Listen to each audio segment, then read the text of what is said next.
Chief Anne Kirkpatrick marks 1 year on the job and highlights a stark reduction in crime. Tan Trong looks back at her strategies and how the department has changed under her. New Orleans is seeing some of its lowest crime levels since 2020. Police Chief Anne Kirkpatrick says an emphasis on traffic stops is part of that reduction. Traffic enforcement leads to gun arrest, leads to drug arrest, things like that. On Friday, Kirkpatrick marked 1 year since becoming New Orleans' first female full-time police superintendent. In a city where there's a premium placed on being a local, Kirkpatrick says she had to work to earn the trust of the police and the public. To reach out and to bring in an outsider is a risky move.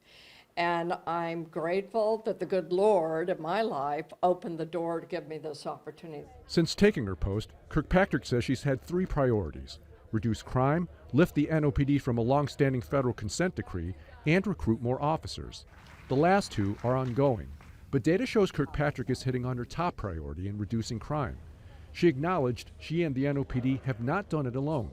You don't do it as a one-man show. You've got to put a team together. It is tough to be the outsider. It's tough to come in as a female, in many instances. Darlene Costanza is president of Crime Stoppers of Greater New Orleans. She says in the last year, calls to their tip line from New Orleans alone have doubled, from 1,500 to 3,000.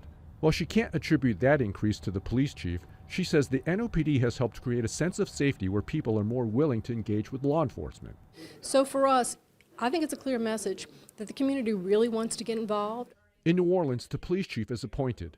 Kirkpatrick says she understands the political realities of her job, but hopes to keep it even after her boss leaves office in just over a year.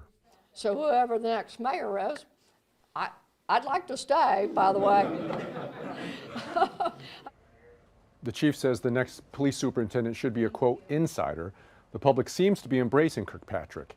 In a recent survey by UNO, the police chief was the only public official in New Orleans with a job approval rating above 50%.